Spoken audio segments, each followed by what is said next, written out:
हाँ जी बेटा जी। तो वेलकम है जी आप सबका। हम आज शुरू करने जा रहे हैं जी आपका सीए फाइनल न्यू कोर्स में स्ट्रेटेजिक फाइनेंशियल मैनेजमेंट, जिसको आप लोग ज़्यादा एसएफएम के नाम से जानते हैं। तो ये नई रिकॉर्डिंग की जा रही है एसएफएम के कोर्स की, जो आपको अभी के लिए गूगल ड्राइव के थ्रू प्रोवाइड की जाएगी। At the end of the recording pen drive भी आ जाएगी। ठीक है। बाकी ऑलरेडी रिकॉर्डेड लेक्चर्स हमारी वेबसाइट पे अवेलेबल हैं, वो भी आप ले सकते हैं। इसमें और इसमें कोई ज़्यादा फर्क नहीं होगा, बस वो क्लास रिकॉर्डिंग है, ये स्टूडियो रिकॉर्डिंग रहेगी। ठीक है जी। तो बात शुरू करते हैं जी, किस तरह होगा।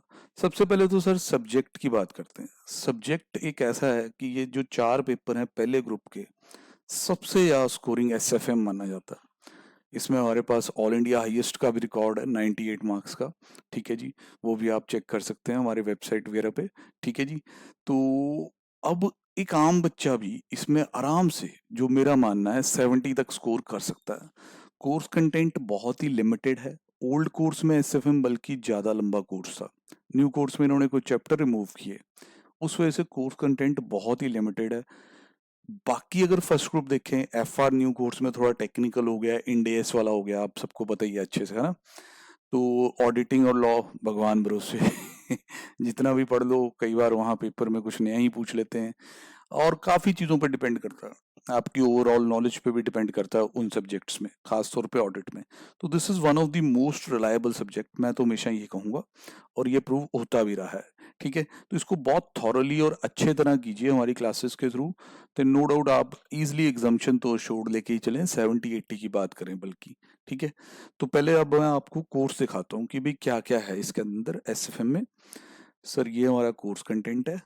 पहले एफआर दिया हुआ है, फिर उसके बाद आता है आपका एसएफएम। ये देखिए जी सर, ये वो ब्रेक, आपको पता ही है कि भाई वेटेज स्कीम है आजकल, और उसमें वो बता देते हैं कौन सा चैप्टर कितनी वेटेज रखता है।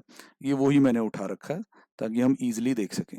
तो फुल सिलेबस 100 मार्क्स, और पहले 5 to 10% वेटेज में आपके पास है financial policy, corporate strategy, risk management, जिसमें से ये जो टॉपिक है वैल्यू एट रिस्क, ये एक प्रैक्टिकल टॉपिक ही है। इसे आप थ्योरी ना समझें। ठीक है जी। तो इसे हम प्रैक्टिकल टॉपिक ही मान के चलते हैं, और ये काफ़ी अच्छे तरीके से हमें करवाया जाएगा। कुछ टेक्निकलिटीज़ होती हैं, उसके बारे में सारा बताया जाएगा। ठीक है जी। तो पहला एरिया थोड़ा सा इजी, जिसमें से यहाँ से प्रैक्टिकल लिख सकता है, इस पे थ्योरी लिखनी आ सकती है। इसके थ्योरी नोट्स आपको प्रॉपर प्रोवाइड किए जाएंगे। Then 20 to 30% we have security analysis, जिसमें जब हम शेयर मार्केट में बात करते हैं कि दो तरह के एनालिसिस होते हैं, फंडामेंटल, टेक्निकल। याद होगा, सुना होगा कभी ना कभी।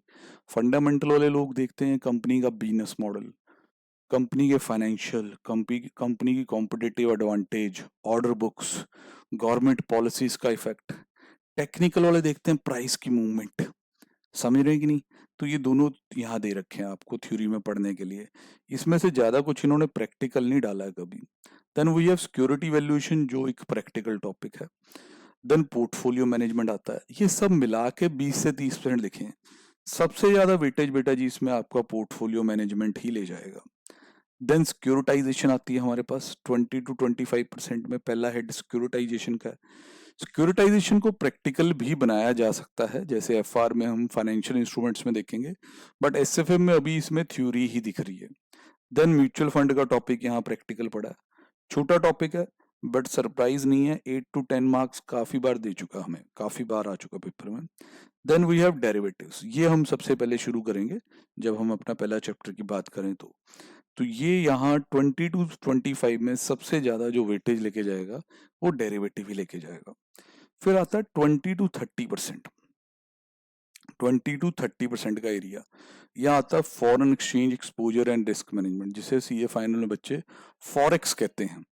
सर यहाँ से बहुत पेपर आने वाला आपका।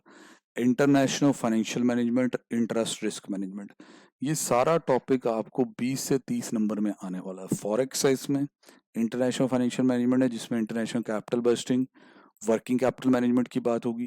देन रिस्क मैनेजमेंट है, इंटरेस्ट रेट रिस्क मैनेजमेंट। बहुत थॉरोली करें, बहुत डिटेल में करें, हमारे पास बहुत क्वेश्चंस अवेलेबल हैं। सारा यहाँ पहले स्टडी मटेरियल आपका कवर किया गया उनमें, फिर एक्स्ट्रा क्वेश्चंस हैं, आरटीपीज एमटीपीज हैं। देन हमने पिछले कोर्स में से जो प्रैक्टिस मैनुअल है पिछले कोर्स में होते थे ना प्रैक्टिस मैनुअल, ओल्ड कोर्स में, वो भी कवर करवा रखा है, उसका भी वीडियोस आपको प्रोवाइड किया जाएगा। ठीक है जी सर। उसके बाद हमारे पास आता है 10 to 15% वेटेज में कॉर्पोरेट वैल्यूएशन, M&As। बड़ा चैप्टर है अगेन। फाइनल में क्या होता है, फाइनल और इंटर में एक फर्क आपको समझना है। इंटर में आपके पास चैप्टर्स बहुत ज्यादा होते थे और उनमें सम भी बहुत ठूस ठूस के भर रखे थे। जैसे आप याद करें अपना, खास तौर पे आईपीसीसी के अगर आप स्टूडेंट हैं तो कॉस्ट और एफएम कंबाइंड था, कितना ज्यादा प्रैक्टिकल था। और अगर आप न्यू कोर्स से भी हैं तो कॉस्ट के काफी ज्यादा चैप्टर्स थे। ठीक है ना। फाइनल में क्या होता है कि बड़े जो चैप्टर्स हैं एसएफएम के, वो भी ये डिस्कशन एक बार ओवर हो जाए, मतलब कि लाइक दिस, ये ओवरव्यू खत्म हो जाए सिलेबस का, तो मैं आपको लिस्ट डाउन कर दूं। खाली 5-6 चैप्टर हैं, उन पे अगर आपका कमांड अच्छा है तो आप 80+ का पेपर उनमें से देखने वाले हैं। देन इसमें M&As और कॉर्पोरेट वैल्यूएशन थॉरली प्रैक्टिकल चीजें दोनों। Then we have 5 to 10% startup finance, जिसमें हर बार ही क्वेश्चन थ्योरी में पूछा जा रहा है स्टार्टअप फाइनेंस से, क्योंकि इसमें अगर आप देखें एक अकेला ही बचता है इस यूनिट में, उसके आगे अगर आप जाते हैं तो वो ऑडिटिंग का सिलेबस स्टार्ट हो जाता है। और थ्योरी भी बेटा जी इसमें ना थोड़ा, अगर आप ट्रेंड देखें इस वक्त का, फंसा फंसा के पूछ रहे हैं। अब आपको कोई सर ये फंसा फंसा के पूछने का क्या मतलब है? सर देखो, पहला क्वेश्चन तो सबको पता ही है कि कंपलसरी है ये, वो तो करना ही है। उसके बाद आपको चॉइस दे दी जाती है कि ये 5 पढ़े, इसमें से 4 कर दो, याद है? हाँ जी सर। अब वो इंटर में क्या होता था, जब आप कॉस्ट पढ़ते थे, लास्ट वाला क्वेश्चन थ्योरी आता था, तो हम तो पढ़ते ही नहीं थे थ्योरी। हमें होता था कि हम तो प्रैक्टिकल कर ही लेंगे, याद है ना भी सबको, प्रैक्टिकल कर ही लेंगे, बहुत अच्छी प्रैक्टिस कर रखी है, कौन सा गलत होने वाला है। ठीक है। अब ये क्या करते हैं, जैसे ये क्वेश्चन डाला 20 नंबर का पहला कंपलसरी, वो तो चलो प्रैक्टिकल ही रहेगा, उसमें पार्ट्स होते हैं 4 पार्ट्स नॉर्मली, 5-5 नंबर के। फिर अगला जो डाला उसमें मान लो 10 नंबर का एक प्रैक्टिकल डाला, 6 का प्रैक्टिकल डाला, 4 की थ्योरी डाल दी। फिर क्वेश्चन नंबर 3 में भी यही काम कर दिया, 8 नंबर की थ्योरी डाल दी। तो अगर ऐसे घुस घुस के थ्योरी बीच में आ जाए फिर तो पढ़नी पड़ेगी, क्योंकि जो लास्ट क्वेश्चन की तरह आए, देन वी कैन अवॉइड कि चॉइस है कि छोड़ दो। ठीक है। तो इसलिए आपको थ्योरी भी पढ़नी पड़ेगी और एरिया अपने मार्क करने पड़ेंगे कि कहाँ थ्योरी आपको कह रही है कि बेटा मैंने तो आना ही आना है। अब जिस तरह ये हमने देख लिया एरिया स्टार्टअप फाइनेंस वाला, इतनी आसान थ्योरी है जो मॉड्यूल में दी हुई है, बंदा आसानी से कवर कर ले। तो अब मैं आपको बताता हूँ कि जी कोर जो चैप्टर्स हैं वो क्या क्या हैं, मतलब कि जो बड़े बड़े चैप्टर्स हैं जिनके लिए हमें सिलेबस पे ज़्यादा कंसंट्रेट करना है, और जो हो गए तो समझो हमारा प्रैक्टिकली हो गया। तो सर देखिए, सबसे पहले हम बात करेंगे डेरिवेटिव की, यही हमारा पहला चैप्टर होगा, डेरिवेटिव। ये एक बड़ा चैप्टर है।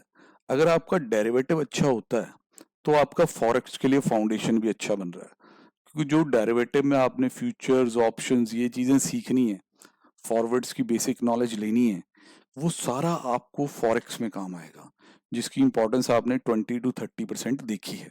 ठीक है। तो मैं पहला जो बड़ा चैप्टर है वो आपका डेरिवेटिव है। उसके बाद बड़े चैप्टर की बात कर रहे हैं तो फॉरेक्स तो बेटा अपने आप ही बता चुका कि बेटा मैं तो 20-30% का आऊंगा। तो किसी भी एग्जाम में अगर किसी यूनिट में 3 चैप्टर पढ़े हैं और वो इंटरलेटेड चैप्टर ऑलमोस्ट, और वो 20 से 30% अपने आप को कह रहे हैं, तो नेचुरल है दे डिजर्व स्पेशल अटेंशन। आपका पूरा ध्यान उन पे होना चाहिए, आपने मल्टीपल टाइम रिवीजन की होनी चाहिए, क्वेश्चन सॉल्व करके देखे होने चाहिए अपने हाथ से, रादर देन कोई सॉल्व नोट देखने के। ठीक है।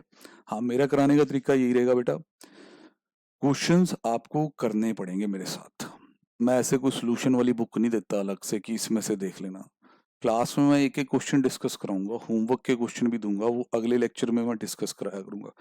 पर ऐसा कोई प्रोविजन नहीं बना के दूंगा कि ये लो पीडीएफ फाइल, इसमें सारे आंसर सोल्यूशन दे रखे हैं, नहीं। इससे बच्चा फिर क्वेश्चन कभी करता ही नहीं है, उसकी आदत बन जाती है उसी पीडीएफ को देखने की, और वो क्रैम करने की कोशिश करता है रादर देन लर्निंग समथिंग। समझना अलग है, रट्टा मारना अलग है, समझ के चलना हमें। तो हमारा डेरिवेटिव नंबर 1 हुआ, फॉरेक्स हो गया जी दूसरा चैप्टर बड़ा। म्यूचुअल फंड को मैं बड़ा चैप्टर नहीं कहूंगा, बट वो प्रैक्टिकल चैप्टर आएगा उसमें से भी हर बार। पोर्टफोलियो मैनेजमेंट नंबर 3 चैप्टर, जो बड़े में गिना जा सकता है, जिसे आप बड़ा चैप्टर कह सकते हैं। मल्टीपल थ्योरीज हैं पोर्टफोलियो मैनेजमेंट पे, कई तरह के फॉर्मूले हैं, डेरिवेशंस हैं, बहुत कुछ समझने वाला है। ठीक है सर।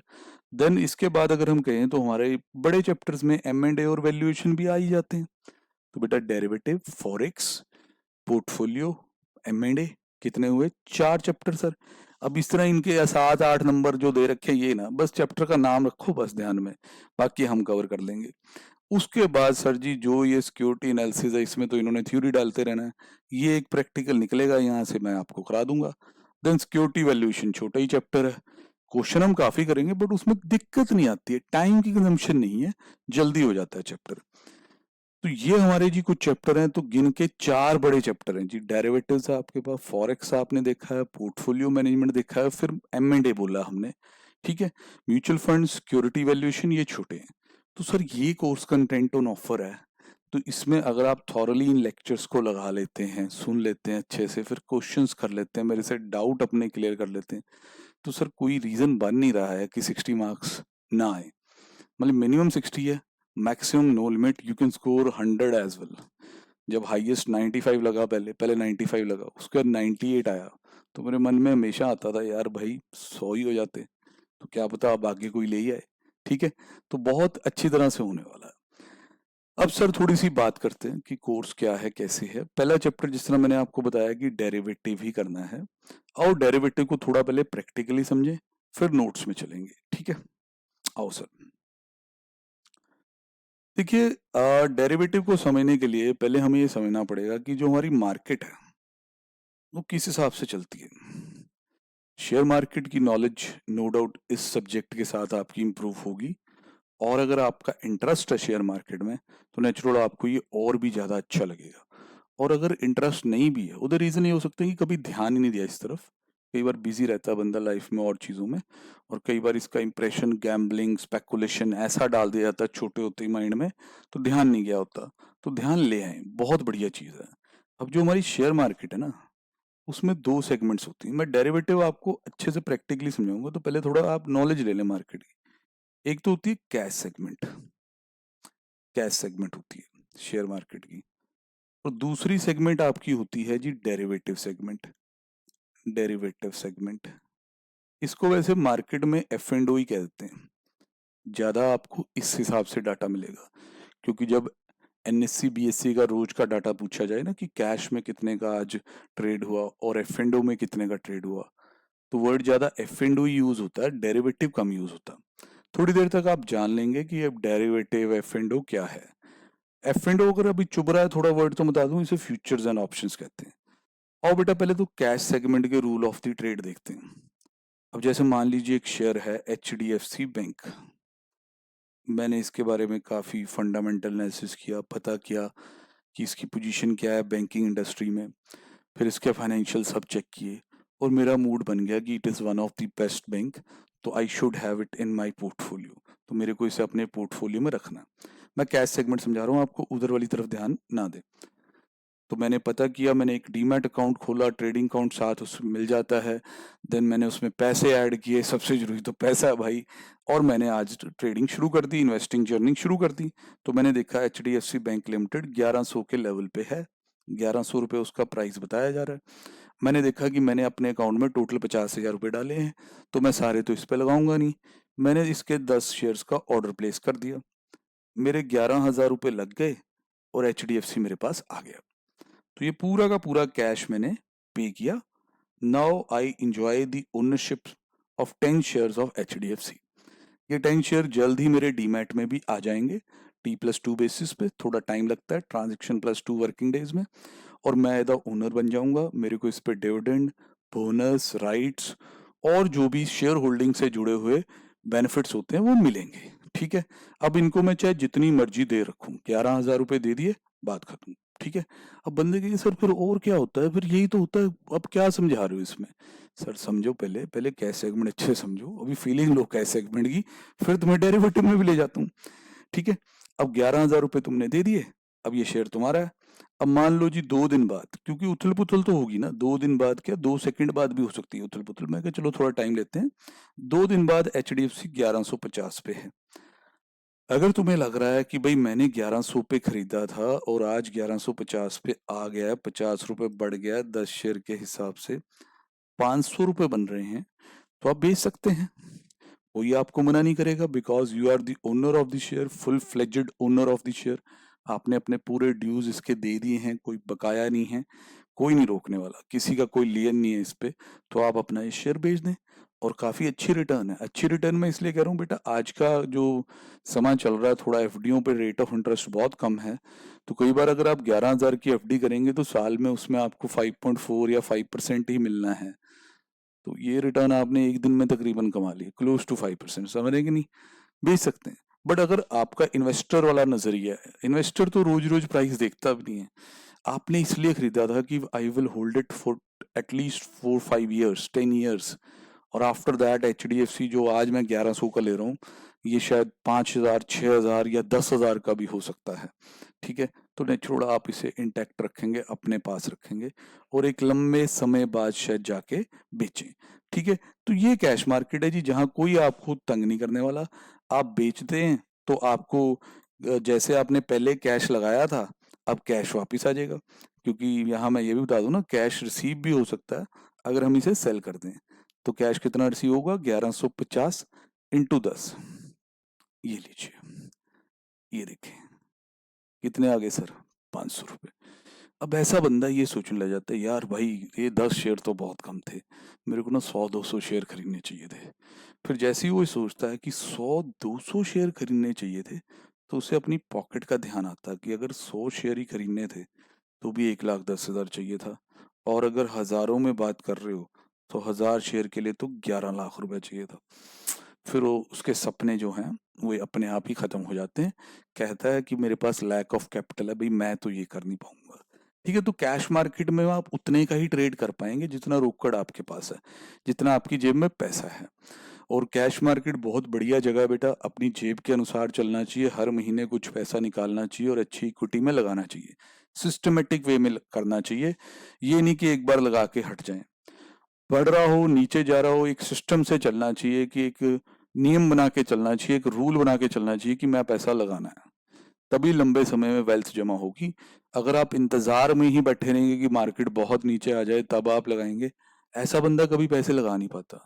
कि जब वो नीचे आती है तो उसे लगता है और नीचे आएगी, और नीचे आने के चक्कर में वो ऊपर चली जाती है। तो ये तो है कैश मार्केट, जिसको कोई भी समझ सकता है। ठीक है, अब सर डेरिवेटिव क्या होता है?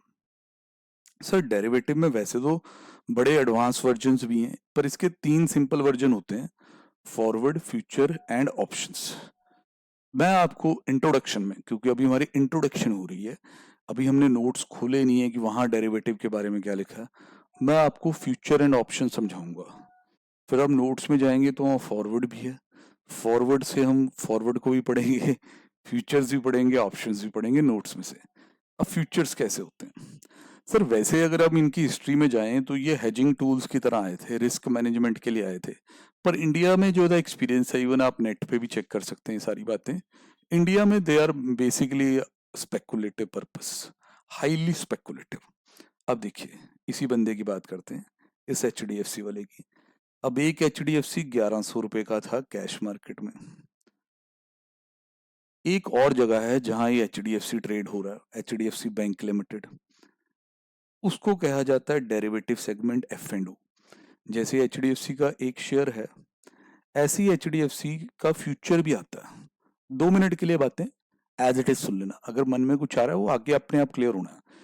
अब फ्यूचर मार्केट में जो यहाँ प्राइस चल रहा होता है, वहां HDFC के एक शेयर का प्राइस या तो इससे ऊपर चल रहा होगा या कम चल रहा होगा, मतलब यदि आसपास होगा। अगर ज्यादा ऊपर होगा तो हम कहते हैं कि HDFC प्रीमियम पे चल रहा है, HDFC का फ्यूचर प्रीमियम पे चल रहा है। और अगर नीचे चल रहा है तो हम ये मानते हैं कि HDFC डिस्काउंट पे है। अब ये जिस तरह मान लीजिए HDFC का फ्यूचर है, वो 1110 पे चल रहा है एक शेयर। HDFC का एक शेयर फ्यूचर मार्केट में इस रेट पे चल रहा है।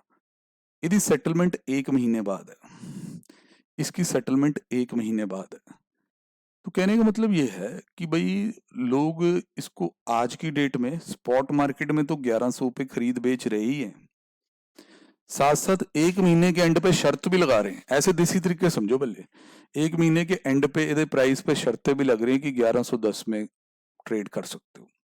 अब थोड़ा इसको इंटरेस्टिंग बना लेते हैं, स्टोरी को थोड़ा मार्केट मुर्केट में नहीं जाते, वैसे ही देसी तरीके से समझते हैं। एक मिस्टर ए है, एक मिस्टर बी है। अब ए का व्यू ये है कि HDFC 1 मंथ में काफी ऊपर जाएगा, बी को ऐसा नहीं लगता, बी को ऐसा नहीं लगता। ठीक है, बी कहता है यार ज़्यादा नहीं बढ़ने वाला, कोई चक्कर नहीं है। तो बी ये कहता है कि भाई ऐसे है, मैं तेरे को 1 महीने बाद HDFC इस रेट पे सेल करने के लिए तैयार हूँ। ए कहता है ठीक है, मैं बाय करने के लिए तैयार हूँ। मतलब समझ रहे कि नहीं, मैं बाय करने के लिए तैयार हूँ।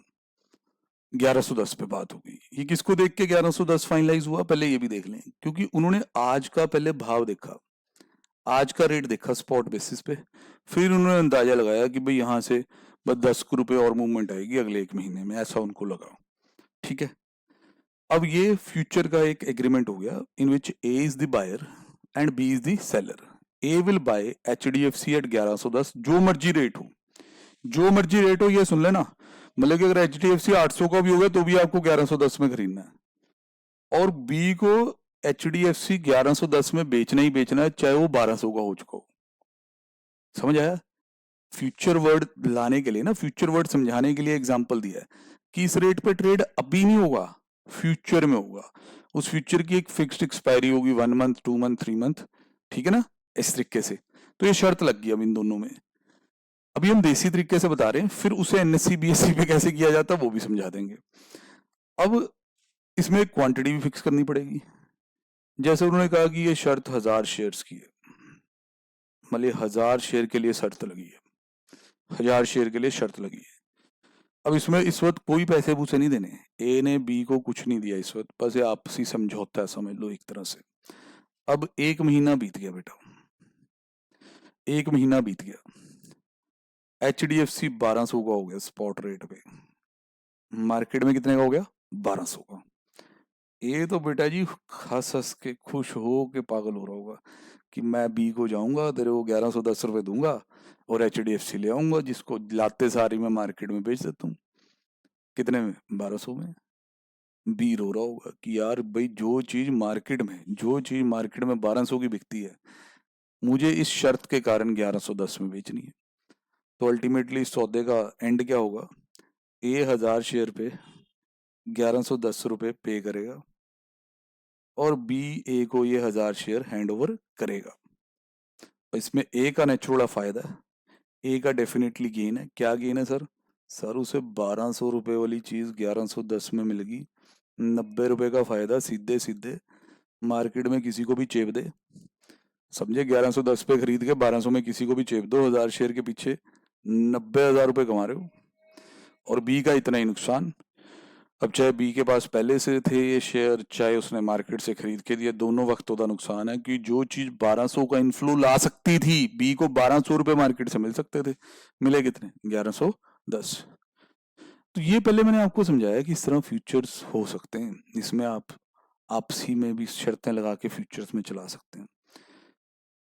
अब सर इसमें आपस में जो शर्त लगे ए और बी में, इस तरह की चीज में फ्यूचर्स में, तो एक रिस्क है, उस रिस्क का नाम है काउंटर पार्टी रिस्क। अब आपको कि सर काउंटर पार्टी रिस्क क्या होता है? सर अगर बी मुकर जाए, बी कहे जी मैं नहीं देता शेयर, मेरे पास नहीं है 1000 शेयर, मैं नहीं दे सकता 1110 पे, फिर सर क्या तारीख पे तारीख, केस लॉज, ये वो, पहले ही हमारी कंट्री का लॉ ऐसा है, क्या क्या हो जाता है आपको अच्छे से पता ही है, बड़ी दिक्कत आने वाली है। तो इस चीज को अगर ऐसे आप लोगों को अलाउ कर दोगे कि ऐसे आपस में शर्तें लगाई जाओ और ये सब करते जाओ, तो सर उसमें काउंटर पार्टी रिस्क बहुत ज्यादा लिटिगेशन बढ़ेगा। ये प्रॉपर होगा एक्सचेंजेस के थ्रू। आइए सर इसी एग्जांपल को अब आप एक्चुअल में बच्चों को बता दीजिए कैसे होगा। जिस तरह NSE है, NSE में HDFC बैंक दो जगह ट्रेड होता है, स्पॉट में भी ट्रेड हो रहा है और कहाँ ट्रेड हो रहा है, फ्यूचर में। स्पॉट में प्राइस है 1100, फ्यूचर में प्राइस है 1110।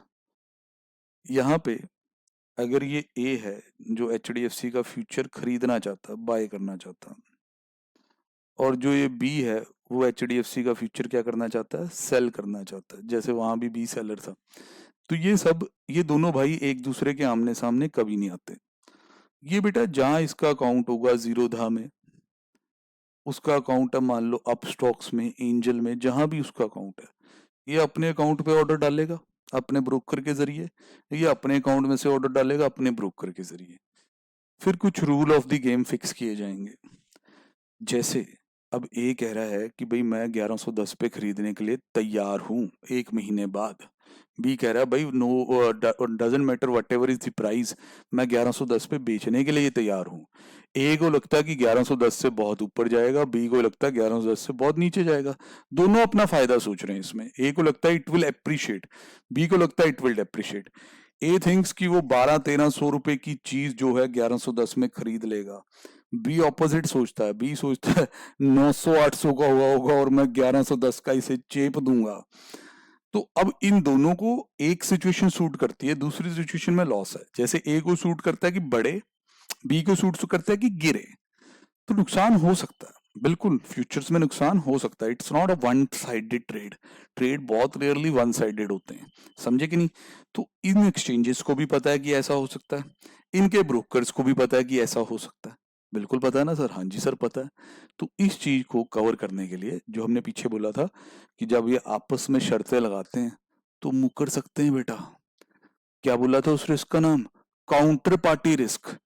उस रिस्क को कवर करने के लिए यहां लाया गया मार्जिन। दोनों को ट्रेड के लिए रखना होगा मार्जिन। दोनों को ट्रेड के लिए क्या रखना होगा? मार्जिन। मिलेगी एक्सचेंज या ब्रोकर उसे कहेगा ए भाई आप ये प्रॉमिस तो कर सकते हो बाय करने का, पर ये देखिए आपकी कमिटमेंट इतनी है 1110 इंटू 1000, इतना आपको महीने बाद देना है। ठीक है सर? और आप महीने बाद अगर हो गए शुरू ये कहना कि मेरे पास तो पैसे है नहीं, प्लीज यार कुछ करवा दो यार, लोन करवा दो यार, ऐसी बातें नहीं हो पाएंगी। और बी को भी कहा गया कि सर आपको 1000 शेयर देने हैं वहां पे। फिर अगर हाँ 1200 का हो गया, 1300 का हो गया और आप रोने लग गए कि मैं नहीं देता, तो ऐसा नहीं हो पाएगा। तो इस ट्रेड को शुरू करते वक्त ही आज ही टाइम जीरो पे ही आप दोनों मार्जिन मनी रखें। जैसे मार्जिन मनी तकरीबन 20% होती है। तो अगर ऐसा ट्रेड करना है, अगर मार्केट में वॉलेटिलिटी ज्यादा हो तो और ज्यादा भी होती है। तो ए के आप लगा लो 2-2.5 लाख रुपए रखवाए जाएंगे, बी के भी 2-2.5 लाख रुपए। क्योंकि फिर अगर इन्होंने गड़बड़ की तो जो रिस्क है, लॉस, रिस्क ऑफ लॉस है, जो एक बंदा अगर मुकर जाए तो दूसरे बंदे को उससे होना है नुकसान, प्रॉमिस ना पूरा करने से। उस नुकसान की भरपाई इस मार्जिन मनी में से कर दी जाएगी। तो ये होते हैं सर फ्यूचर्स, ये होते हैं फ्यूचर्स। अब इनकी सेटलमेंट कैसे होती है कि वाकई में ही ए 11,10,000 रुपए दे देगा और बी उसे शेयर्स दे देगा, ऐसे ही सेटल होते हैं या कुछ और भी है, वो हम सारा अभी समझा रहे हैं। पहले तो मैं आपके दिमाग में ला रहा हूँ कि फ्यूचर्स कुछ नहीं है यार, फ्यूचर जो नाम है वही है फ्यूचर। आज नहीं, फ्यूचर में खरीदेंगे। दो पार्टियां होती हैं, एक पार्टी कहती है जी बाय करना है, दूसरी पार्टी कहती है जी सेल करना है। अब उसको आप बैठे बैठे आपस में दोस्ती यारी में भी ऐसी शर्तें लगा सकते हो जिसे हम कह सकते हैं ब्लैक मार्केट। पर अगर उसे आप स्टैंडर्डाइज तरीके से करोगे तो स्टॉक एक्सचेंजेस में होगा। वहाँ काउंटर पार्टी रिस्क की एलिमिनेशन रहेगी, प्रोटेक्शन रहेगी। कल को अगर आप ट्रेड में प्रॉफिट कर रहे हो तो प्रॉफिट वाकई में आपको मिलेगा। आपस में शर्तें लगाओगे तो मुकर जाओगे, पुलिस को बताने के काबिल भी नहीं रहोगे। समझ रहे हो कि नहीं? तो अब बच्चे कहेंगे कि सर अब हमें ये तो समझ आ गया कि ये फ्यूचर है, कि दो दो सेगमेंट्स हैं ट्रेड की। एक तो है जी कैश सेगमेंट जिसमें अभी के अभी पैसे दो शेयर दो, बेच दिया तो पैसे ले लो। एक है थोड़ा शर्तें लगाने वाला फ्यूचर्स। अब बच्चे कहते हैं सर इसे अब डेरिवेटिव क्यों कहते हैं? लो बेटा वही तो समझाऊंगा। अब ये देखो, ये है स्पॉट, ये है फ्यूचर। अब मान लो महीने की पहली तारीख है, ज्यादा हम ना इसमें ऐसे 10-10 मिनट बाद प्राइस नहीं चेंज करने वाले एग्जांपल ले रहे, वैसे तो 2-2 मिनट 1-1 सेकंड बाद चेंज होता है। एक हल्के हल्के एग्जांपल ले रहे हैं कि आपको समझ आ जाए कि HDFC स्पॉट 1100 पे था, उसका 1 मंथ फ्यूचर प्राइस ये आ रहा था। मतलब कि आज HDFC 1100 रुपये लेके खरीद बेच हो रही थी उसके अंदर, और अगर महीने बाद करनी है तो शर्त कितने पे लगाई जा रही थी? 1110। अब दूसरे दिन मार्केट में, अब दूसरे दिन मार्केट में HDFC का आया रिजल्ट। HDFC का आया रिजल्ट, धमाकेदार रिजल्ट आया, बहुत अच्छे नंबर उसने पेश किए, क्वार्टरली मुनाफा बढ़ गया। जिस तरह आप लोग जानते हैं कि भाई जो लिस्टेड कंपनियां होती हैं इनके क्वार्टरली रिजल्ट आते हैं 3-3 महीने, तिमाही नतीजे हिंदी में ऐसे बोलते हैं CNBC में। तो अब वो नतीजे अगर बहुत अच्छे आ जाएं, स्टॉक को थम्स अप मिलता है ठीक है। तो 1200 का हो गया बेटा जी एक ही दिन में, कोई बड़ी बात नहीं है। ऐसा शेयर 10-10% एक दिन में आराम से चल सकता होता है। ऐसा साल में 2-3 बार ही होता है, पर हो जाता है। इतना मूव रोज नहीं आता कि रोज 10-10% चढ़ रहा है। अब अगर 1200 का ये स्पॉट पे हो गया, मतलब आज का रेट 1200 हो गया, अब एक महीने बाद की शर्त आप मेरे को बताओ, 1110 पे कौन लगाएगा? केड़ा सेलर होगा जो इतने अच्छे रिजल्ट के बाद ये कह दे कि महीने बाद मेरे से 1110 का ले लेना? अगर आपने ही शर्त लगानी हो बेचने की, तो आप ये देखोगे यार 1200 का तो आज ही है, अभी कुछ दिन बाकी है महीने के, उसमें और चढ़ेगा ही, तो मैं 1250 मांगता हूँ। खरीदने वाला भी कहेगा यार भाई 1200 का तो आज ही, अब 1110 पे तो कहाँ मिलेगा, वो तो कल मिल रहा था, आज तो इसने अपने कैश में ही रेट इतने चक दिए, तो मेरे को अब कोई 1100 का तो देगा नहीं, 1110 का भी देगा नहीं। तो हो सकता है कि आज के रेट आ रहे हो 1220। अब ध्यान से देखें, इसने अपना ये रेट इससे डिराइव किया, इसने अपना ये रेट इससे डिराइव किया। अभी मैं और चलने देता हूँ। अब उसके बाद क्या होता है कि इसमें अच्छा एक बाइंग इंटरेस्ट बन जाता है, नंबर्स बहुत ही बढ़िया लगते हैं निवेशकों को, अच्छी कमेंट्री की है मैनेजमेंट ने, फ्यूचर के बारे में बड़ी अच्छी गाइडेंस दी है, हाइप क्रिएट कर दी गई इसकी मार्केट में, सीएनबीसी पे और चैनल्स पे, मनी कंट्रोल पे लोग लगे हुए हैं इसकी तारीफें करने, अच्छे अच्छे बड़े बड़े ब्रोकर ਇਹਦੇ फेवर में बोल रहे हैं, क्योंकि यार होता तो सब ऐसी है। अब तीसरे दिन एचडीएफसी 1240 का हो जाता है। सर अब इसका 1 मंथ का फ्यूचर आपको 1220 पे भी नहीं मिलने वाला, because it's appreciating at a very fast pace day by day. Now future is trading at 1265। तो सर ये ध्यान से देखें ना, ये ध्यान से देखें, ये जो फ्यूचर है इसका अपना कोई प्राइस नहीं है, ये अपने प्राइस की डायरेक्शन यहां से लेता है। मतलब जितनी चीज स्पॉट रेट पे बढ़ती है उतना ही उसका फ्यूचर भी बढ़ जाता है उसी हिसाब से। मतलब मेरे कहने का मतलब कोई परसेंटेज या एब्सोल्यूट अमाउंट में सेम नहीं, डायरेक्शन वही पकड़ता है। जैसे 1200 से 1240 हुआ, अब आपको ये तो 40 पॉइंट बढ़ा है, तो उधर 25 ही बढ़ा है भाई, 25 क्या उधर हो सकता है 4 पॉइंट ही बढ़े, डायरेक्शन तकरीबन सेम लेगा, प्रपोर्शन सेम नहीं होगा। तो इसलिए सर इसे डेरिवेटिव कहते हैं। फ्यूचर्स को डेरिवेटिव क्यों कहते हैं?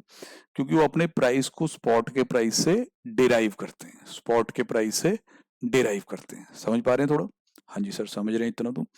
देन उसके बाद मान लीजिए और कुछ टाइम बीतता, और जो चमक है ना वो कहते हैं जी कम हो जाती है थोड़ी देर में किसी चीज की भी।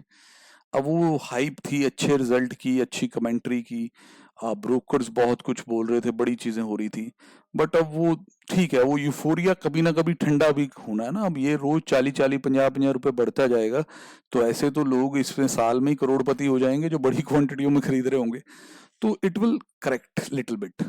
अब अगले दिन मान लीजिए यहाँ 1190 के लेवल आ गए, मतलब कि ये अब थोड़ा सा कूल डाउन होगा, काफी चल गया था पिछले 3 दिनों में 15% के करीब।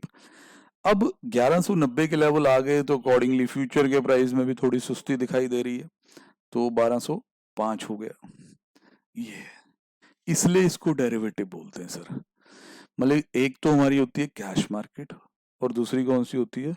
Derivative market. डेरिवेटिव मार्केट में आपने कौन सा सीखा अभी तक? सर सिर्फ हमने सीखा है फ्यूचर। उसके बारे में हमें थोड़ी थोड़ी बेसिक नॉलेज हो गई कि 2 बंदे इन्वॉल्व होंगे, एक बायर होगा एक सेलर होगा, एक्सचेंज ये ट्रेड करवाएगा, दोनों मुकर ना जाएं और उससे नुकसान जो हो सकता है उससे प्रोटेक्ट होने के लिए मार्जिन रखा जाएगा। ठीक है जी। बाकी अब आपके दिमाग में आ रहा होगा कि क्या सर ये जो शर्त लगती है वो वाकई ही निभाने के वक्त हमें ये शेयर खरीदना ही पड़ता है, हमें इतने ज्यादा पैसे देने ही पड़ते हैं, या कोई और तरीके से भी छुटकारा है? मैं आपको बता देता हूँ सर, एक इंट्रोडक्शन आपको इस चीज पे भी देता हूँ कि आपके मन में इस वक्त आ रहा है कि how it is settled, settlement. वैसे नोट्स में हमने सब दिया हो, नोट्स में से पूरा पढ़ेंगे, ऐसी कोई बात नहीं है सर। 2 तरह की सेटलमेंट होती है, एक तो होती है कैश सेटलमेंट, दूसरी होती है delivery based settlement, physical delivery जिसे कहते हैं। अब कैश सेटलमेंट तो जिस तरह नाम ही इंडिकेट करती है, जैसे यहाँ एग्जांपल ले लो, आपने 1110 पे मान लो यहाँ फ्यूचर बाय किया, एचडीएफसी का फ्यूचर आपने बाय किया, ऑब्वियसली किसी ने सेल किया होगा, पर जब ट्रांजैक्शन स्टॉक एक्सचेंज के जरिए की जाती है तो हमें सेलर का पता नहीं होता कि वो कौन है, ना ही सेलर को पता होता कि मैं खरीद रहा हूँ, क्योंकि ये सारा स्टॉक ट्रेडिंग टर्मिनल्स के थ्रू होता। आपने बाय किया, ठीक है। अब ये मंथ के एंड पे सेटलमेंट है जहां आपको 1110 रुपए के हिसाब से 1000 शेयर के लिए पूंजी देनी होगी, और दूसरा बंदा ये 1000 शेयर आपको ला के देगा, जहां मर्जी से ला के दे, जिस मर्जी रेट पे खरीद के आपको दे। ये होना ही होना है। ये तो है। अगर ये ही करना है तो फिर भैया ये है डिलीवरी बेस्ड सेटलमेंट, ये चाहते हैं आप, ये तो होगी एंड में, ये पहले नहीं हो सकती। इसके लिए आपको जो मंथ एंड है वहां तक वेट करना होगा। पर अगर कैश सेटलमेंट चाहते हैं तो आपके पास यहाँ एक एग्रीमेंट में आप बायर हो, आपने 1110 पे ना रेट बुक कर रखा है। तो अगर आज वही रेट 1120 हो गया तो आप सेल कर दो किसी और को। आप कहो भाई मेरे पास ना ये है ऑप्शन, मेरे पास एक कह लो जिम्मेवारी है खरीदने की कि 1110 पे मेरे को खरीदना ही खरीदना है महीने के एंड पे। पर वो चीज बहुत ऊपर जा रही है, देखो आज वो चीज 1200 होगी है, और ऐसी जिम्मेवारी अगर आज लेनी हो तो 1220 की मिलती है। तो किसी और को कहो कि भाई आप मेरे से ले लो ना, आपने 1110 पे तो मिस कर दिया, आज 1220 का रेट है, मैं आपको 1220 पे दे देता हूँ। तो पहले मैंने बाय किया था फ्यूचर को किस रेट पे, 1110। अभी मैं उसके एंड तक वेट नहीं करना चाहता, मैं यहां से निकलना चाहता हूँ, सेल कर रहा हूँ 1220 पे। ये लीजिए सर। तो इसमें 110 पॉइंट का प्रॉफिट हो गया आपको, 1000 यूनिट के पीछे। सीधा कैश सेटलमेंट करके आप निकल गए। बोलो जी, बात समझ पा रहे हो, देख पा रहे हो? ऐसे ही ज्यादातर होता है। जब आप में से कुछ स्टूडेंट्स ऐसे भी हैं जो स्टॉक मार्केट में ऑलरेडी ट्रेड करते हैं, वो ये समझते ही हैं कि एक्सपायरी तक तो बहुत रेयरली कोई रखता है, अगर रेट फेवर में आ जाए बंदा बेच के निकल जाता है। वही आप यहाँ देख रहे हैं कि सेल करके पैसे लेके आप निकल गए। तो इस तरीके से बेटा जी कैश सेटलमेंट होगी। अब वो डिलीवरी बेस या फिजिकल सेटलमेंट क्या है, उसमें तो जी पूरे पैसे देने, जैसे हमने बात की थी, पूरी इतनी माया आपको देनी होगी, चाहे प्राइस कुछ भी हो गया उस दिन, और दूसरे बंदे को 1000 शेयर आपको देने ही पड़ेंगे एट दिस वेरी रेट, वो भी इसमें मुकर नहीं सकता। तो भाई ये दो तरीके से सेटल होंगे, एक तो कैश में सेटल हो सकते हैं प्राइस डिफरेंस के थ्रू, दूसरी सेटलमेंट है डिलीवरी बेस्ड सेटलमेंट। और जो लोग करते हैं इसमें ट्रेड्स वो ऐसे ही करते हैं। जैसे किसी और शेयर का भी नाम लेना चाहिए, HDFC नहीं चलाई जाना। अब मान लो रिलायंस है, 2190 रुपये उसका स्पॉट रेट आ रहा है, स्पॉट प्राइस, और इसका 1 मंथ फ्यूचर आ रहा है 2208, 1 मंथ फ्यूचर। ठीक है सर। अब मैंने सुबह मार्केट खुली और ये देखा तो मैंने यहाँ रिलायंस का फ्यूचर बाय कर लिया, सीधा एक लॉट बाय कर लिया। लॉट क्या होता है वो भी बताता हूँ सर। देखो, जो कैश मार्केट है ना, उसमें आप चाहे रिलायंस का 1 शेयर खरीदो, चाहे 7 खरीदो, चाहे 29 खरीदो, चाहे 43 खरीदो, चाहे 51 खरीदो, नेचुरल इंडिया में अभी फ्रैक्शनल का कॉन्सेप्ट नहीं है, तो आपको फुल शेयर ही खरीदना होता है। ऐसे आप शेयर कोई भी एनी नंबर ऑफ शेयर आप खरीद सकते हो। बट जब आप आ गए फ्यूचर मार्केट में, तो यहाँ बेटा जी आपकी एक तो मर्जी नहीं चलती कि एक खरीदना दो खरीदना, यहाँ एक लॉट मिनिमम आपको खरीदना होगा। और ये जो लॉट साइज वगैरह है ये स्टॉक एक्सचेंज फिक्स करता है, सेबी गाइडलाइंस होती हैं और चीजें होती हैं, उनको देख के फिक्स किया जाता है। अब लॉट जो होगा वो रिप्रेजेंट करेगा कुछ नंबर ऑफ शेयर को। जैसे रिलायंस के केस में इसका मतलब एक लॉट का 500 शेयर। कम से कम आपको एक लॉट खरीदना पड़ेगा, कम से कम। मैं थोड़ा थोड़ा मैं आपको आगे आगे भी बताई जा रहा हूँ कि प्रैक्टिकली कैसे होता है, फिर नोट्स में से पढ़ाते हुए रिवाइज तो होना ही है। एक लॉट खरीद लिया मैंने कि कम से कम कितना खरीद सकते हैं, एक लॉट। 2 लॉट खरीदेंगे तो 1000 शेयर हो जाएंगे, 3 लॉट खरीदेंगे तो 1500। अब सर ये मैंने अब थोड़ा इसे इंटरेस्टिंग बनाया ना, ये सुबह 9:35 है, उस वक्त का ये हादसा है। एक लॉट हमने बाय कर लिया। अब इसकी एक्सपायरी मंथ के एंड पे, मंथली एक्सपायरी है तो काफी दूर है अभी, ऐसा मान लें। अब मैं ये देखता हूँ कि 9:35 पे ये सब स्थिति थी, अब 9 बज के हुए मान लीजिए 42 और रिलायंस यहाँ 2198 हो गया। कितना मूव कर गया सर? स्पॉट में 8 रुपए की बढ़त है तो फ्यूचर में भी मूवमेंट आएगी। यस सर, जब स्पॉट बढ़ता है तो फ्यूचर भी बढ़ता है, जब स्पॉट बढ़ता है तो फ्यूचर भी बढ़ता है। 2198 है, यहाँ फ्यूचर में प्राइस आ रहा है 2215। ओहो सर, आपने रिलायंस का एक लॉट इस रेट पे बुक कर रखा है, मंथ के एंड पे इतने पैसे देकर आप 500 शेयर की डिलीवरी ले सकते हैं? हाँ जी सर, ये तो हम अच्छे से जानते हैं, ये तो हमें पता है। एक ऑप्शन तो वही है आज।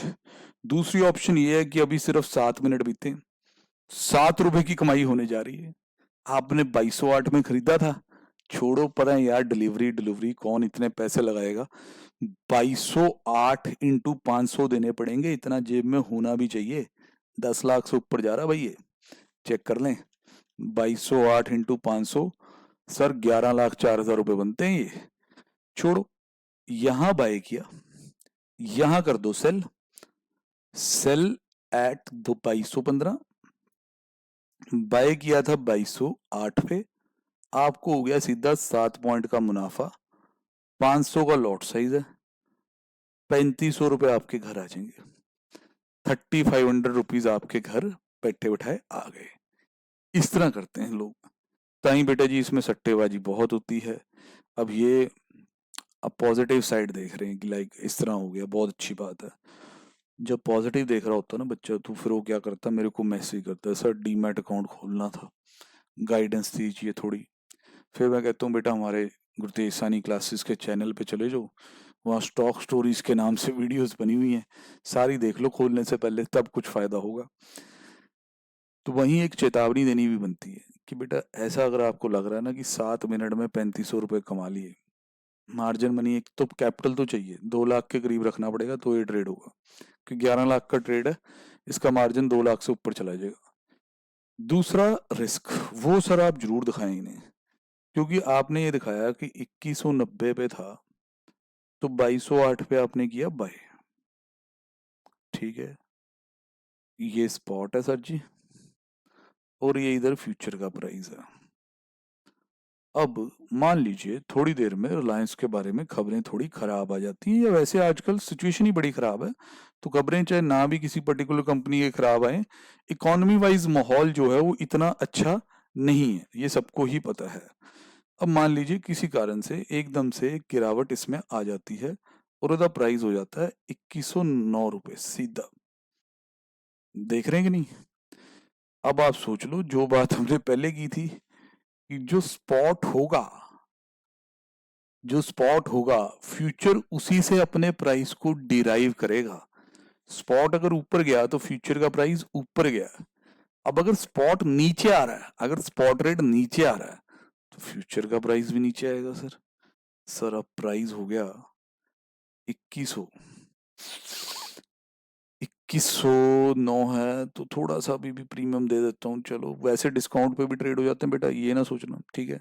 डिस्काउंट ही दिखाता हूँ आपको, 2103। ओहो सर देख लो, आपने बाय किया हो इतने पे, उस चीज के आज रेट इतने हो गए। अभी ये भी हो सकता है कि आप पूरा महीना भर रखो और महीने के एंड पे जाके रिलायंस का शेयर 1500 का हो जाए, फिर तो आपको बहुत नुकसान भुगतना पड़ेगा, कि जो चीज मार्केट की 1500 की हो चुकी है वो आप 2208 में खरीदेंगे। हो, फिर तो सर देखो ध्यान से, 708 रुपए का नुकसान होगा एक शेयर पे, और एक लॉट में कितने शेयर हैं, 1000, तो बहुत ज्यादा नुकसान हो जाएगा यार ये तो फिर निकलना है। हाँ, तो डिलीवरी वाली सेटलमेंट छोड़ते हैं, कैश सेटलमेंट कर लेते हैं। इस रेट पे तो बिकता है ना। हाँ जी सर, ये तो रेट चल रहा है, इस रेट पे सेल कर दो, 2103 पे सेल करो। बाइंग कितने पे की थी सर, 2208। काफी बड़ा फटका लगवा लिया मुन्ना। हाँ जी सर, अब तो जो हो गया सो हो गया। 105 रुपए का नुकसान हुआ सर, 1000 का लॉट है, सीधी बात, बैठे बैठे 1,05,000 रुपए गवा दिए। ये है सर फ्यूचर्स। इसीलिए कहते हैं कि अगर शेयर मार्केट में काम करना भी है, करो, जरूर करो, मैं तो बहुत करता हूँ यार। तो बेटा इन्वेस्टर की तरह करो, कैश मार्केट में से शेयर खरीदो, जितनी आपके पास पूंजी है उस हिसाब से खरीदो, और उन्हें लंबे समय के लिए रखो। ऐसी शर्तें ना लगाओ यार, शर्तें लगाते हो तो दमखम रखो कि डिलीवरी ले सको, 1000 शेयर की डिलीवरी ले सको महीने बाद। उतना पैसा नहीं होता बंदे के पास, 500 शेयर की, सॉरी 500 शेयर का था ना मेरे हिसाब से, मैंने वहां भी 1000, तो हाँ वहां तो 500 ही किया था, यहाँ गड़बड़ कर दी है। नुकसान करते हो सर आपने ज्यादा करवा दिया है। तो भाई करेक्शन आ रही है प्लीज, क्योंकि हमने लॉट साइज 500 ज्यूम किया हुआ है, तो हम बच्चों को उसी के अकॉर्डिंग ही समझाएंगे। तो साथ साथ अपनी वो बात भी रिपीट करेंगे कि फ्यूचर्स में ऐसी सिचुएशन सुन के या ऐसा ट्रेड करके, क्योंकि आप जब जाओगे मार्केट में तो ये तो है नहीं कि आपके माथे पे पट्टी बंधी है कि आपके लॉस ही होना है, आपके गेन भी होगा। शुरू शुरू में गेन भी होगा, फ्यूचर्स में अच्छा गेन होगा, और उससे एक्साइटमेंट और ज़्यादा बढ़ेगी, फिर ऐसा भी होगा। तो इट विल बी बेटर कि instead of doing this and taking tension and losing money, depression, ये वो सारी चीज़ें आती हैं इससे, हम कैश मार्केट में ही रहें। वहाँ एक तो क्वांटिटी अपनी मन मर्जी की है, याद है ना ये वाली बात भी। यहाँ एक तो क्वांटिटी बड़ी हो जाती है, दूसरा फिर ये शर्त निभानी पड़ती है, और शर्त निभाते निभाते अगर हमारे पास फिजिकल डिलीवरी लेने के जितने पैसे नहीं हैं एंड में, तो हम पहले कैश सेटलमेंट करके निकलेंगे, जैसे ये भाई निकले थे, तो नुकसान बढ़ा। एक्चुअली इंडिया में जो लोग इसमें जाते भी है ना, जो जैसे इसने फ्यूचर बाय किया है, इसमें कभी इरादा ये होता नहीं है कि मैं एंड में 500 शेयर की डिलीवरी लूंगा, मैं पहले ही क्लियर कर दूं। ये बंदे हमेशा इसके लिए कर रहे होते हैं कि अभी कुछ मिनट में 5-7 रुपए की कमाई हो जाएगी, और अगर 500 का लॉट हो तो 3 रुपए भी कमा लो तो भी बहुत है। अब वो 3 रुपए कमाने के चक्कर में 10 रुपए का नुकसान करवा लेते हैं। स्टॉप लॉस तो ये लोग लगाते ही हैं जो रेगुलरली ट्रेड करते हैं। तो इट्स लिटिल बिट डिफिकल्ट, मतलब कि अगर आपको बहुत अच्छा टेक्निकल नॉलेज है, आपका एक अच्छा ट्रेड सेटअप है, तो बात लग गया, otherwise you will and up making losses. तो इसलिए बहुत सोच समझ के, ठीक है। तो ये मैंने आपको फीचर्स पे एक थोड़ा समझाया, मैंने मतलब बेसिकली अभी सब्जेक्ट के अकॉर्डिंग तो मैं कुछ शुरू ही नहीं किया है। मैं तो आपको इंट्रो दी है कि यार भैया एक तो कैश सेगमेंट है, एक एफ एंड ओज है, डेरिवेटिव जिन्हें हम फ्यूचर एंड ऑप्शंस भी कहते हैं। अब मैंने कोशिश ये की थी समझाने की कि वो डेरिवेटिव नाम कैसे बना, कि इन्हें डेरिवेटिव क्यों कहते हैं। आओ सर, इसके बाद शुरू करें आपकी पढ़ाई के अकॉर्डिंग। यहाँ हमारी डेरिवेटिव की असाइनमेंट का टाइम हो जाता है कि वो भी अपने दर्शन दे, और वहाँ डेरिवेटिव के बारे में क्या लिखा है बच्चे वो भी पढ़ें समझें, ताकि उन्हें और अच्छा समझ आने लग जाए। सर एक बात तो तय होगी, एनीथिंग विच डराइव्स इट्स प्राइस, मतलब जिधर प्राइस डिराइव होगा किसी और के प्राइस के बेस पे, जो उसी का एक बेस एसेट होगा, उसी का एक अंडरलाइंग इंस्ट्रूमेंट होगा, उसे डेरिवेटिव कहेंगे। वही यहाँ लिखा। देखें सर क्या लिखा है। Derivative is a product whose value is derived from value of one or more basic variable called basis, कहता है उन्हें हम बेसिस भी कहते हैं, उन्हें हम अंडरलाइंग एसेट कह सकते हैं, इंडेक्स और रेफरेंस रेट भी कह सकते हैं, इन ए कॉन्ट्रेक्चुअल मैनर। कहते हैं कि underlying asset can be equity, forex, commodity और एनी अदर एसेट। अब इस पे सारे एग्जांपल लो। सर इक्विटी पे तो मेरे हिसाब से मोर देन सफिशिएंट हो गया, ये सारे एग्जांपल इक्विटी के ही थे, कि जो ये इक्विटी यहाँ स्पॉट मार्केट में थी तो उससे उधर फ्यूचर का प्राइस डिराइव हो रहा था, प्राइस चेंज हुआ तो फ्यूचर का प्राइस भी चेंज हो गया। अब सर और उन्होंने बड़ी बातें लिख दी ना, फॉरेक्स भी लिख दिया सर, वेरी वेरी इजी। थोड़ा बहुत हमने इंटर में भी किया हुआ, फॉरवर्ड रेट्स अभी आ रही थ्योरी, मॉड्यूल में पढ़ेंगे अभी। अब क्या होता, जैसे $1 इज इक्वल टू 75.70 रुपी हो, यह स्पॉट रेट डॉलर का, कि इस रेट पे आप डॉलर खरीद सकते हो बैंक से, जैसे बैंक कह रहा है। सपोज वी आर इम्पोर्टर, हम एक इम्पोर्टर हैं, और हमें 3 मंथ्स के बाद पेमेंट करनी है, 3 मंथ्स के बाद एक पेमेंट करनी है, और वो जो पेमेंट है वो $1 लाख की है। तो हम काफ़ी कंसर्न्ड हैं कि भाई आफ्टर 3 मंथ्स अगर डॉलर का प्राइस जो है वो इससे भी ज़्यादा हो गया, तो हम क्या करेंगे भाई, हम तो फंस जाएंगे सर। तो सर एक्चुअली में रिस्क मैनेज करने के लिए, हेजिंग करने के लिए ही तो डेरिवेटिव्स आए थे। अब यूज उसे स्पेकुलेशन के लिए किया जाता है ज़्यादा, उसमें कोई कुछ नहीं कर सकता। अब सर यहाँ डेरिवेटिव लाओगे, हाँ जी लाऊंगा मैं, ये स्पॉट रेट है सर। किसी भी बैंक में, अच्छे बैंक में जहाँ फॉरेक्स का काम होता है, या ऑनलाइन कई जरिए हैं जहाँ आप 3 मंथ फॉरवर्ड रेट पता कर सकते हैं। जैसे 3 मंथ फॉरवर्ड रेट $1 इज 76.20 रुपी। क्या मतलब है सर इसका? सर इसका मतलब बहुत साफ है, आपको 3 महीने बाद $1 लाख पे करने हैं किसी को। तो आपका कंसर्न ये है कि भाई वो डॉलर का रेट बढ़ ना जाए, क्योंकि आज ही इतने का हो गया, 3 महीने बाद हो सकता है 80 रुपए का हो जाए, हो सकता है 77 का हो जाए। तो आपको लगता है डर, सीधी सी जो बात है, हर एक बंदे को लगता होता है, अगर मैं इंपोर्टर हूँ तो मुझे भी लगे। तो एक बैंक आपको एक ऑप्शन दे रहा है कि भाई आप हमारे से 3 महीने बाद डॉलर 76.2 पे ले लें। ये भी उस फ्यूचर की तरह ही एक एग्रीमेंट होगा। जब बैंक सेलर बन जाएगा, आप बायर बन जाएंगे। रेट क्या होगा? 76.2। ये स्पॉट रेट, ये डेरिवेटिव। अब देखें ये इसका अंडरलाइन कैसे बना रहेगा। जैसे आपने ये रेट देखा, ऑनलाइन चेक किया सारा, तो कुछ टाइम बीत गया। अभी आप डिसाइड कर रहे हैं, अपने मैनेजर से बात कर रहे हैं कैसे होगा यार फलाना ये वो, 100 चीजें होती है बिजनेस में, कोई भी डिसीजन एकदम कई बार हो नहीं पाता। इतने में रेट स्पॉट मार्केट में, मतलब ऑन द स्पॉट जो रेट है ना डॉलर का, वो हो गया 76.10। ओहो, मतलब कि इसमें कुछ घंटे का टाइम लग गया तो रेट यहाँ आ गया। अब ने कहा चलो यार फिर 3 मंथ फॉरवर्ड ले ही लेते हैं। अब आप 3 मंथ फॉरवर्ड रेट को देखते हैं कि वो रेट आ रहा है इतना। ओहो, तो आपने मिस कर दिया जरा, क्योंकि जैसे ही जैसे ही अंडरलाइंग एसेट पे या बेस एसेट में चेंज आएगा तो उसका असर डेरिवेटिव पे भी होगा। क्यों, ध्यान से देखें, ये है द बेस, ये है डेरिवेटिव। अगर बेस के रेट बदले तो डेरिवेटिव के भी बदलेंगे।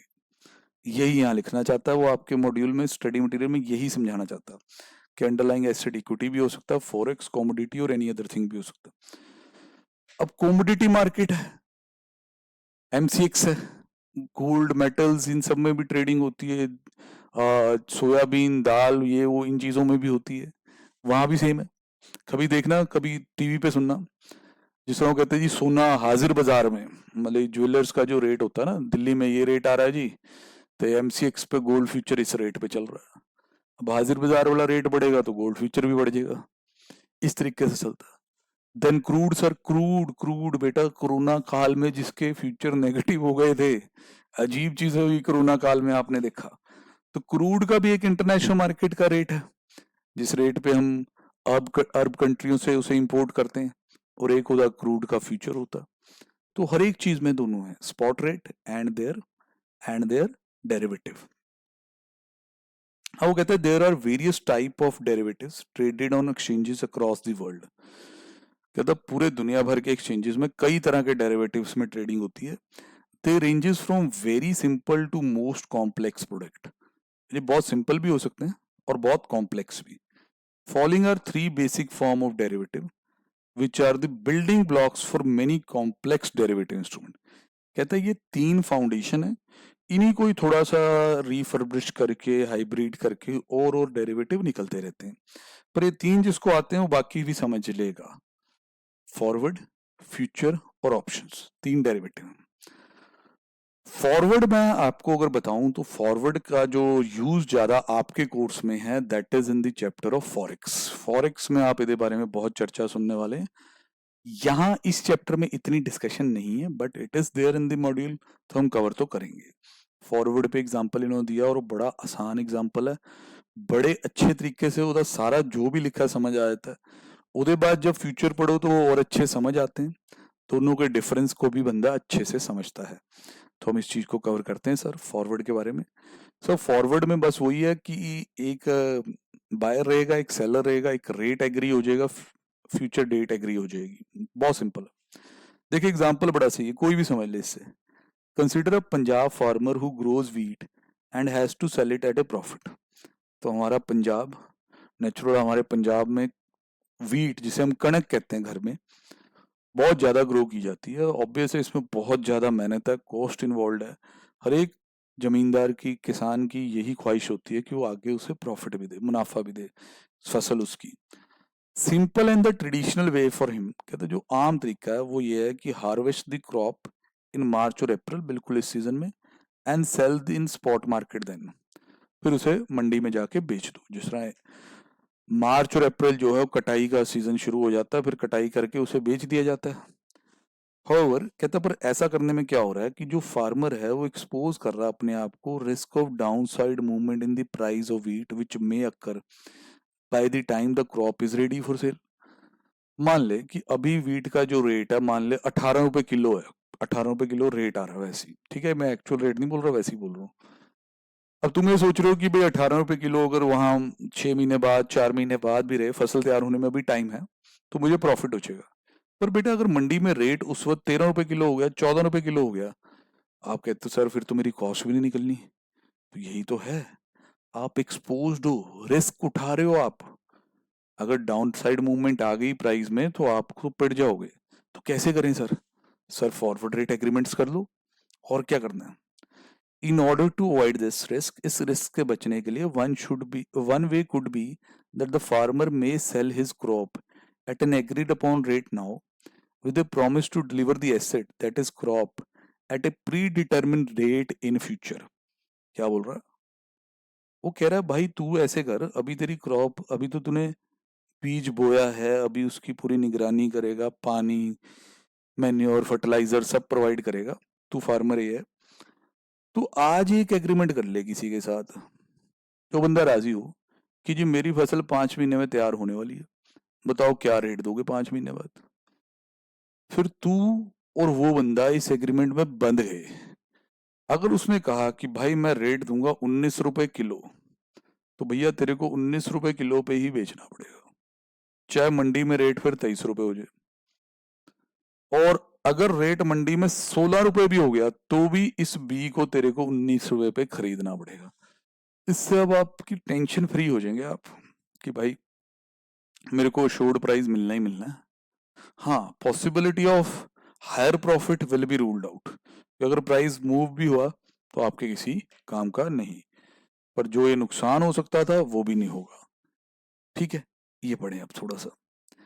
कहता है in order to avoid this risk one way could be that the farmer may sell his crop at an agreed upon a rate with a promise to deliver the asset that is crop, मतलब फसल, at a predetermined date in the future. Rate आज fix है, date भी fix है, पर फसल अभी नहीं डिलीवर होगी, फसल डिलीवर होगी फ्यूचर में। कहता है this will at least ensure to farmer input cost, कहता है इसमें आपकी लागत और एक रीजनेबल प्रॉफिट मिल जाएगा।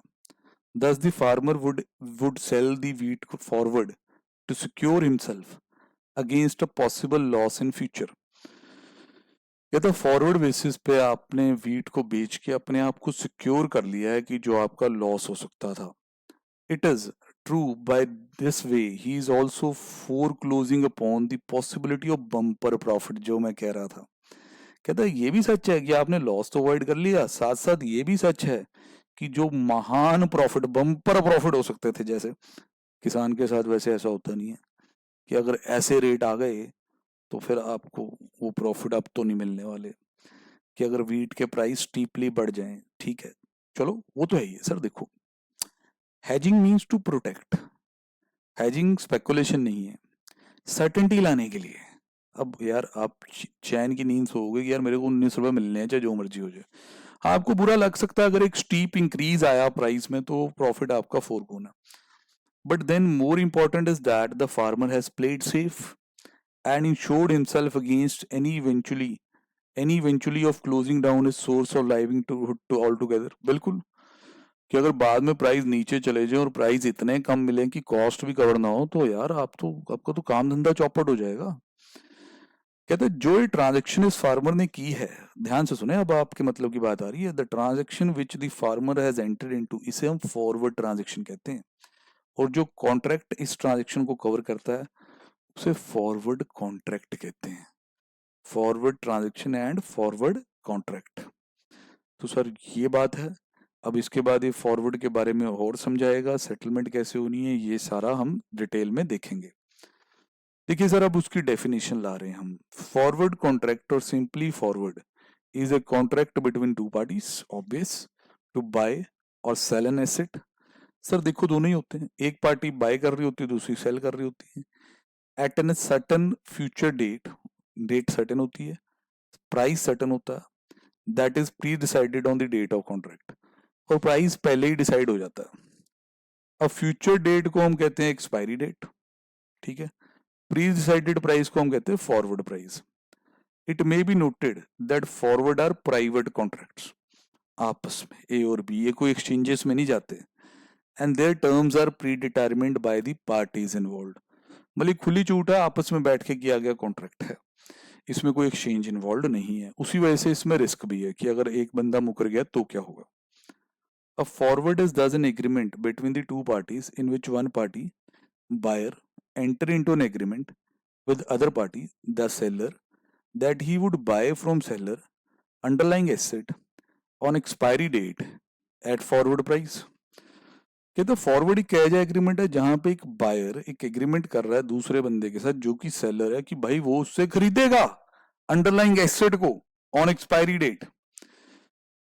Therefore, it is a commitment by both party to engage in a transaction at a later date जिसमें प्राइस पहले से एडवांस में सेट हो गया. अब बच्चे कहेंगे सर ये सारा याद करना नहीं. सर याद नहीं करना, ये इतनी आसान थ्योरी लिखनी आती भी नहीं है.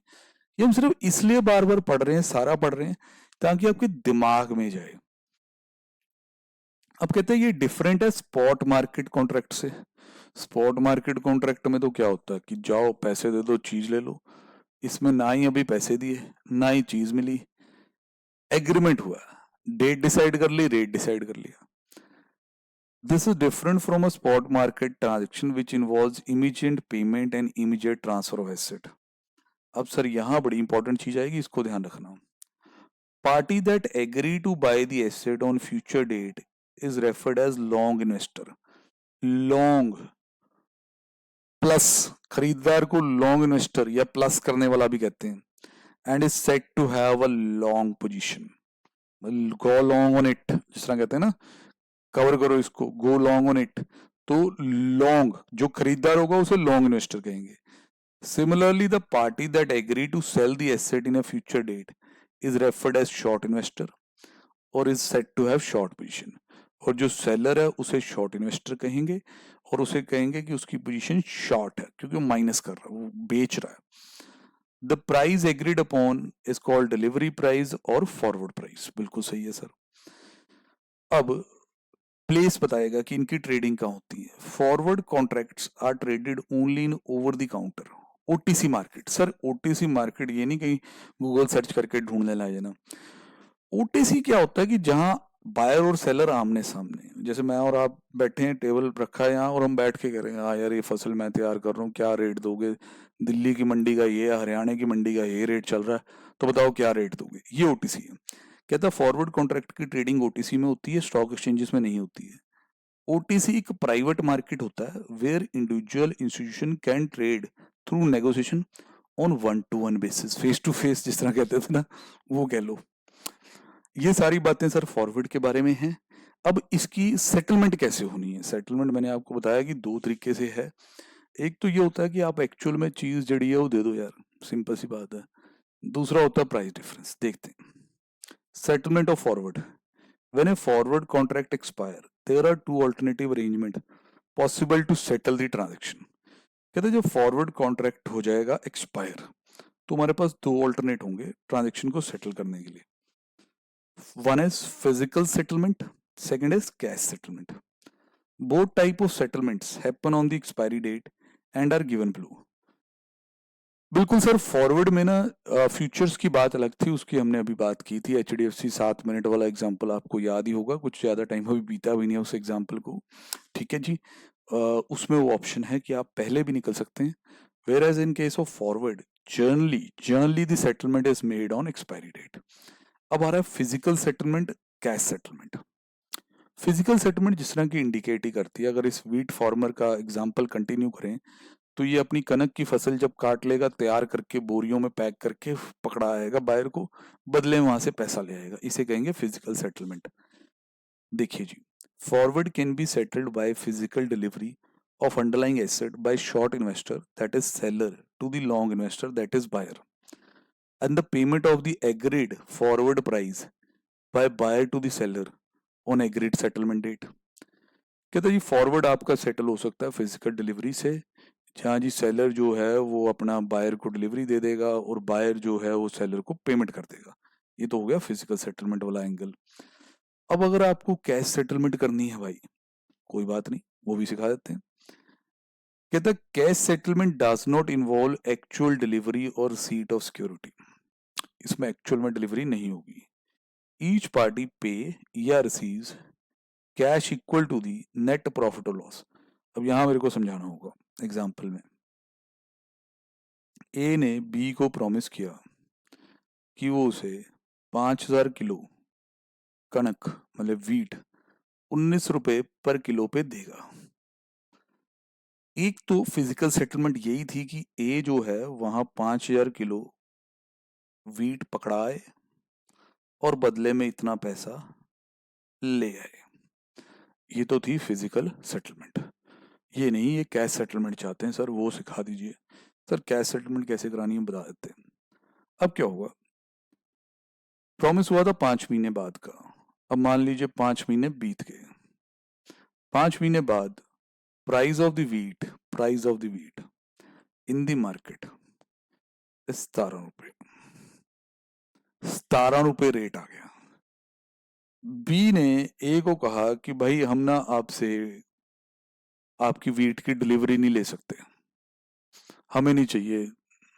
ए का बड़ा नाराज हो गया, यार 19 रुपए लेने हैं तुम्हारे से, तुम ऐसे की जा रहे हो। वे नहीं यार देख हमें चाहिए नहीं है, हमें फिजिकल डिलीवरी में इंटरेस्ट नहीं है, हमारे यूज में नहीं है ये। ठीक है, तो फिर क्या करें फिर। वो कहेगा भाई ऐसे है, हमने ये बोला था ना तेरे को 19 देंगे, मार्केट में रेट कितना 17, तो 19 - 17 कितना होता है 2 रुपए। मतलब अगर ए बी को बेच रहा है अपनी फसल 19 रुपए पे, तो मार्केट रेट 17 के मुकाबले उसे 2 रुपए का फायदा हो रहा है। हाँ जी सर बिल्कुल ये फायदा हो रहा है। तो ए इस वक्त प्रॉफिट में है कि नहीं, बिल्कुल सर है, क्योंकि ए ने 19 रुपीज पे सेल करना है, जबकि मार्केट में रेट कितना चल रहा है 17। तो बी क्या कहेगा कि भाई ए हम ना आपको 2 रुपए दे देते हैं और आपकी वीट आप अपने पास ही रखो, उसे हमारे अकॉर्डिंग मार्केट में बेच लो, तो पूरे 19 रुपए हो गए आपके। बात समझ आई। ये होती है फिजिकल सेटलमेंट कि भाई हमने 19 पे एक तरह से सेल कर रखा था, ठीक है जी। अब हमें 17 तो मार्केट से मिल ही रहे हैं, तो बेसिकली हमें 2 रुपए का जो लॉस हो रहा है, अगर हम मार्केट में बेचें तो 2 रुपए नीचे जा रहे हैं, उसकी भरपाई कौन करके देगा, बी। ऐसे ही दूसरी तरफ देखें, ए और बी फिर से बेटा, अब प्राइस को बढ़ाना है ना।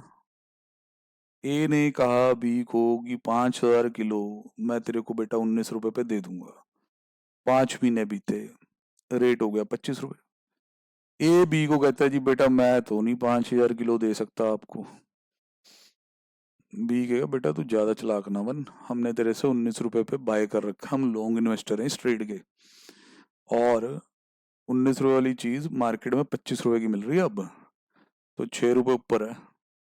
तो ए कहेगा ज्यादा गुस्से में आने की जरूरत नहीं है, पूरी बात सुनो, मैं तुम्हें 5,000 किलो वीट तो नहीं दे सकता, मैं तुम्हें 6 रुपए दे देता हूँ पर केजी। समझे कि नहीं, जितना बी का इस ट्रेड में फायदा हुआ वो ले ले। अब उससे प्रैक्टिकली क्या होगा कि अगर बी को वीट चाहिए भी, तो जा मार्केट में 25 रुपए की खरीद। आपको सर ये तो 25 रुपए लग गए, भैया 6 रुपए वहां से आ भी तो गए, इफेक्टिव कॉस्ट क्या हुई 19। तो इस तरीके से ये है जी हमारी कैश सेटलमेंट, कि उसमें जो एक पार्टी, नेचुरल जब भी ऐसे ट्रेड का एंड होता है तो एक पार्टी प्रॉफिट में होती है, एक नुकसान में होती है। जिस पार्टी का फायदा हो रहा होता है उस फायदे को दूसरी पार्टी पे कर देती है। अब जैसे इस खरीदारी में ऑब्वियस सी बात है बी का फायदा था कि 25 रुपए वाली चीज उसने 19 पे ले ली थी, और पिछले वाले में ए का फायदा था कि उसने 19 रुपए में चीज बेच दी थी जो 17 की थी। दूसरी पार्टी के लिए वो नुकसान था। तो जरूरी नहीं है कि आपको फिजिकल डिलीवरी ही लेनी है, आप कैश में भी सेटल कर सकते हैं, ध्यान रखिएगा। अब आता है default risk in forward contract. Sir ये सबसे बड़ी प्रॉब्लम है कि अगर दो बंदे आपस में इस तरह फॉरवर्ड एग्रीमेंट में एंटर होते हैं ओटीसी मोड में, कोई मेडिएटर नहीं है बीच में, कोई मिडल मैन नहीं है जिसने इसे वॉच किया, मॉनिटर किया, रेगुलेट किया, तो there is every chance of risk of default. देखिए क्या कहता, default risk, drawback of forward contract is that they are subject to default risk regardless of whether contract physical हो या कैश हो, there exist potential for one party to default. कहता है चाहे cash settlement की बात कर लें चाहे फिजिकल सेटलमेंट की बात कर लें, नुकसान हो सकता है, एक बंदा जरूर मुकर सकता है, that is not to honour the contract. Obvious है वो होगा जिसका नुकसान हो रहा होगा क्योंकि मैं नहीं करता। इट कुड बी इधर द बायर और seller, this results in other party suffering A loss. अब जैसे ये, अब ये 19 रुपए पे 5,000 किलो वीट डिलीवर करने के लिए भी तैयार नहीं है और 6 रुपए भी पे करने के लिए तैयार नहीं है, ऑब्वियस ही बात है, in this situation B is suffering, क्योंकि ना ही उसे वीट मिली, क्योंकि वो तो 5,000 किलो वीट लेने के लिए तैयार है, 19 रुपए देने के लिए तैयार है, वो भी नहीं दे रहा है। फिर बी कहता है चल यार 6 रुपए मार्केट में महंगा हो गया, वो 6 रुपए तू दे दे भाई, मैं मार्केट से खरीद लूंगा, वो भी नहीं दूंगा। तो नुकसान किसका? बी का। एक प्रॉमिस भी किया कि मैं खरीद दूंगा, चीज तो मिली नहीं, ना चीज मिली ना प्राइस डिफरेंस मिला। This is counter party risk. The risk of making loss due to any of the two parties default is known as counter party risk. Main reason क्या है इस रिस्क का? एब्सेंस ऑफ मीडिएटर, कि कोई है ही नहीं बिचौलिया, कोई है ही नहीं, कोई है ही नहीं जो जिम्मेवारी लेगी, ऐसा नहीं होगा। Absence of mediator between the parties who could have undertaken the task of ensuring that the both party fulfill their obligation arising out of contract. इस डिफॉल्ट रिस्क को हम काउंटर पार्टी रिस्क या क्रेडिट रिस्क कहते हैं। तो बेटा जी, ये हमने आज कोशिश की आपको कई तरह के डेरिवेटिव के एग्जाम्पल भी दिए और फॉरवर्ड को समझा भी। अगले लेक्चर में हम फ्यूचर्स को कवर करेंगे। तो अभी तक आपने लेक्चर अच्छी तरह सुनना है, रिवाइज करना है, थोड़ी अपनी ओपन थिंकिंग भी बनानी है इस चीज के बारे में। ठीक है बेटा जी, ओके जी।